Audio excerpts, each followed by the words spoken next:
जय जय श्री राम। आप सभी का जीवन मंगलमय हो। आप सभी महान भावों का वंदन, अभिनंदन एवं स्वागत है। पूरी दुनिया, पूरा जगत, पूरा विश्व लाभ हुई को चाहता है, शुभ लाभ। और ये लाभ सिर्फ भारत की संस्कार संस्कृति, सनातन धर्म की परंपराएं जो धर्म में प्रवृत्ति कराती हैं, लाभ और लक्ष्य को प्राप्त कराने वाली हैं। इसी से पूरी जगत को लाभ प्राप्त होगा। किसी की भी हानि नहीं होगी, लेकिन जो ये व्यवस्थाएं हैं, इसको हानि पहुंचाने वाली पूरे जगत में, विश्व में आज इसी व्यवस्था पर प्रश्न चिन्ह लग रहा है। इसी पर उंगलियां उठ रही हैं और जिस व्यवस्था पर प्रश्न चिन्ह लगने लगे, लाभ ना हो, हानि ही हानि हो, वो व्यवस्था समाप्त होने की कगार पर पहुंचती है। आज इन व्यवस्थाओं के समाप्त होने का अवधि आ गया है। जहां बसे वहां सुंदर देशु, जो प्रतिपाले वही निगेशु नगेशु। जो प्रतिपालन करे इस धर्म का,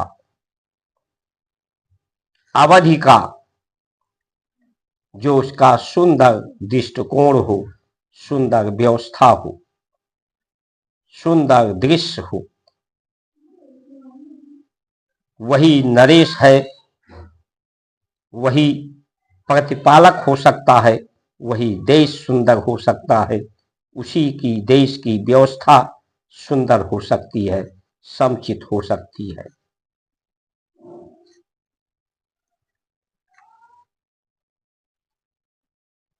उपस्थिति, आभास मनुष्य के जीवन की सक्सेसफुल सफलता का माध्यम उसकी उपस्थिति को दर्ज कराना है, अपनी आभास दर्ज कराना है इस जगत में, जिसके लिए मनुष्य का जीवन धन्य भाग मानुष तन पावा। ये धन्य भाग से मिलता है मनुष्य का तन। जो भारत की संस्कार संस्कृति है, संस्कार के माध्यम से जो संस्कार दिया है, परमात्मा जो परम सत्ता है, परम सत्ता को भी आभास करती है और कराती है, पल्लवित करती है, द्रवित करती है, प्रकृति को भी प्रभावित करती है, धरती के को भी ये प्रभावित करने वाली संस्कार संस्कृति है।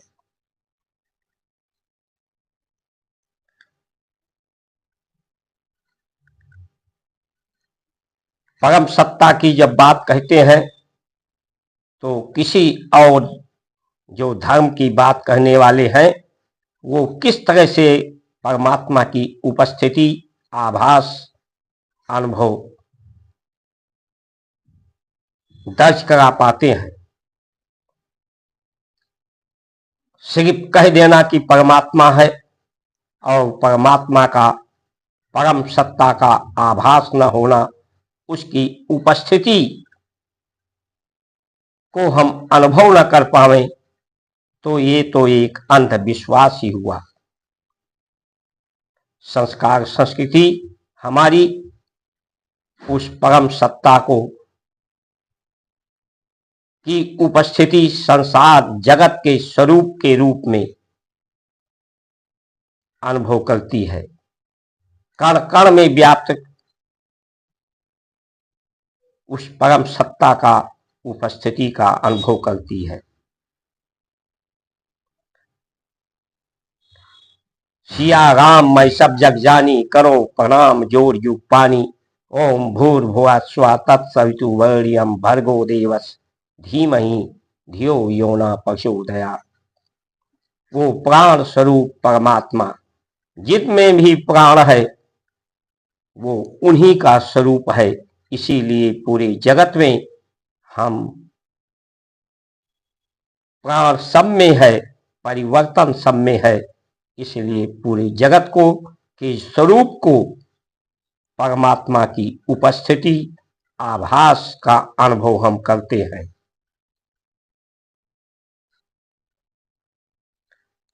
सुंदर भाषा, भारत को सोने की चिड़िया वैसे नहीं कहा गया। यहां पर क्षुद्रता जो है, जन्म जायते क्षुद्रता, क्षुद्रता को दुख का कारण माना गया। ये एक अवस्था है। ये अवस्था सबको प्राप्त होता है जब जन्म की अवस्था सबकी क्षुद्रता की होती है। जो जिज्ञासा की पिपासा लेकर के सभी पैदा होते हैं, संपूर्ण जिज्ञासा को शांत कराने वाली, सभी पिपासा को पूर्ण कराने वाली ये संस्कार संस्कृति है। इसकी समझ और बूझ है। जब हमारी इंद्रियां शांत होती हैं, यानी बुझती हैं, विचार शांत होते हैं, शुद्ध होते हैं, यानी बुझती है, कामनाएं हमारी शांत होती हैं, यानी बुझती हैं। तो जब बुझती हैं तब समझती हैं अपने प्रीतम परम सत्ता के आभास को, और अपनी भी अभिव्यक्ति इस संसार में कराती हैं। यहाँ का भाषा सुंदर है, सुवर्ण है, इसीलिए सुंदर वर्ण है। सुंदरता को, वर्ण यानी चुनना, सुंदरता को हम चुनने वाले हैं भारत के लोग। सुंदरता में हमारी प्रवृत्ति है, कल्याण में हमारी प्रवृत्ति है। जब पानी कहते हैं तो पानी का जो गुण है, मुंह में पानी आ जाता है। ओम कहते हैं तो ओम से अग्नि, जो ऊष्मा है, उसका आभास होता है। राम कहते हैं तो अग्नि, ऊर्जा का संचार शरीर में होता है। इसी को अगर अंग्रेजी के भाषा में वाटर कहें पानी को, तो मुंह में पानी नहीं आता, यानी उसका प्रभाव, प्रतिभा की आभास नहीं होती। तो जो कहा जाए वो प्रभावित करने वाली हो, परिणाम देने वाली हो। यहाँ का वेशभूषा, भोजन, भाषा, ये सब सुंदरता को वर्ण किए हुए हैं, सवर्ण बनाने वाले हैं। धर्म को जब गुलाम बनाया जाता है, व्यवस्था को गुलाम बनाया जाता है, अंग्रेजों, मुगलों ने धर्म को गुलाम बनाने के लिए, क्योंकि धर्म गुलाम हो तो व्यवस्था गुलाम हो जाती है। धर्म को तो कोई गुलाम नहीं बना सकता, लेकिन धर्म के द्वारा जो लाभ मिलने वाला है, जो सुअवसर आयु के रूप में, जीवन के रूप में, अवस्था के परिवर्तन के रूप में व्यक्ति को मिला है, उस अवसर का हानि हो जाता है, समय की हानि हो जाती है। समय ही सबसे अनमोल है, बहुमूल है, उसका हानि हो जाता है। स्वतंत्रता, किससे स्वतंत्र हो सकते हैं? प्रकृति के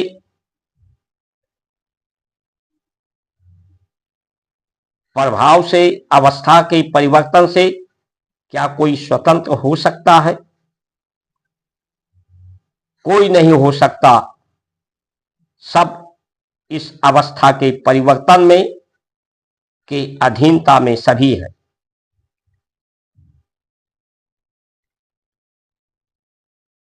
नर नारी से स्वतंत्रता,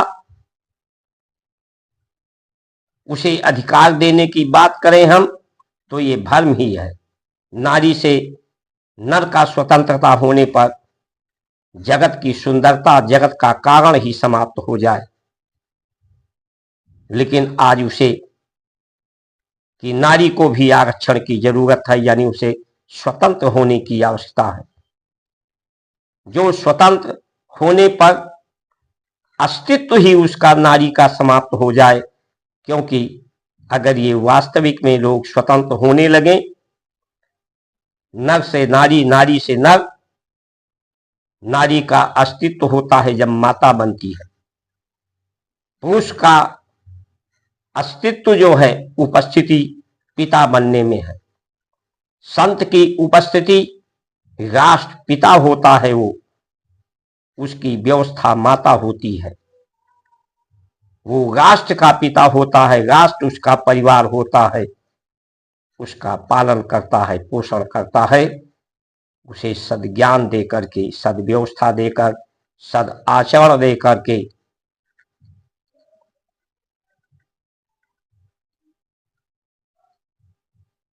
तो आज की ये व्यवस्था हमारी गुलामी की व्यवस्था है। व्यवस्था हमारी अभी स्वतंत्र नहीं हुई है।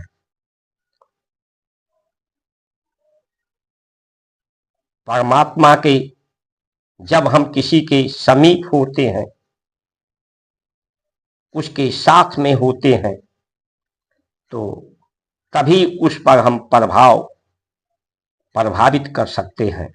इसलिए हमारे ऋषियों ने, जैसा कि आज के लोगों में भ्रम है कि संत का या भारत का, योगी का मतलब है दुनिया को छोड़ देना, दुनियादारी को छोड़ देना।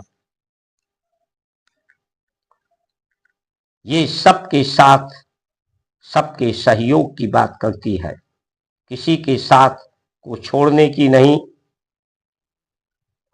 क्योंकि सबसे महत्वपूर्ण संबंध है, समय है, संबद्धता है, प्रतिबद्धता है।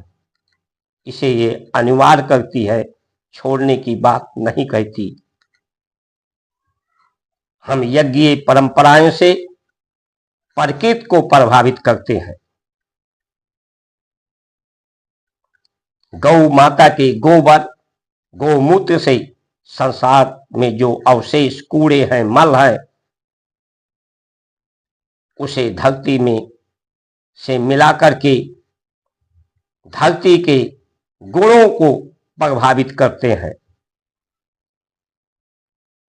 पूरे जगत को परमात्मा का स्वरूप समझकर उसका सेवा सत्कार करके, सद्भावना, सद्विचार करके परमात्मा को द्रवित करते हैं, प्रकृति को पल्लवित करते हैं। ये यहाँ की सुंदर सुवर्ण व्यवस्था है। तो आज ये व्यवस्था, चाहे न्याय की व्यवस्था हो, एक न्याय की व्यवस्था, एक न्यायाधीश के द्वारा दी गई न्याय दूसरे न्यायालय में जब चुनौती होती है, तो वो उस न्यायाधीश पर ही ये उंगली उठती है, प्रश्न चिन्ह उठता है। ऐसी व्यवस्था पर प्रश्न चिन्ह उठता है।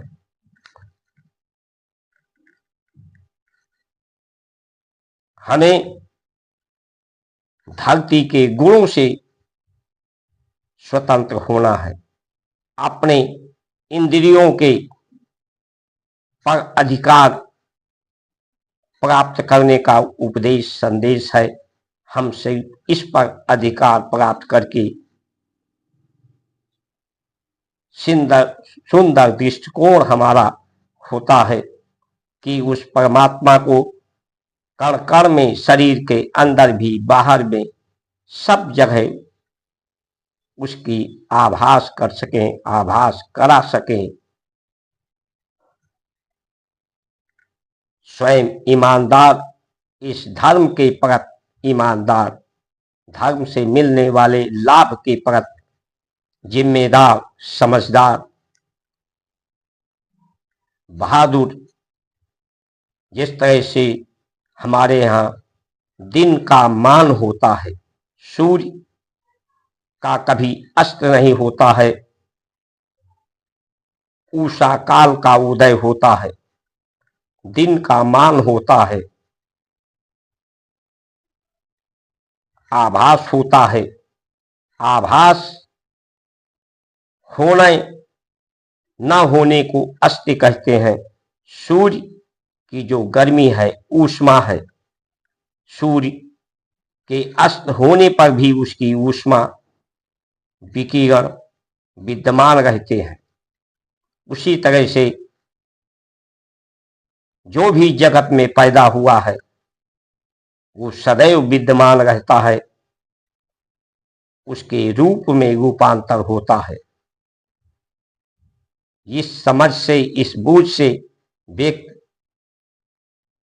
मृत्यु के भय से भय मुक्त हो जाता है, संसार के दुखों से, रोग शोक संताप भ्रम भय से मुक्त हो जाता है।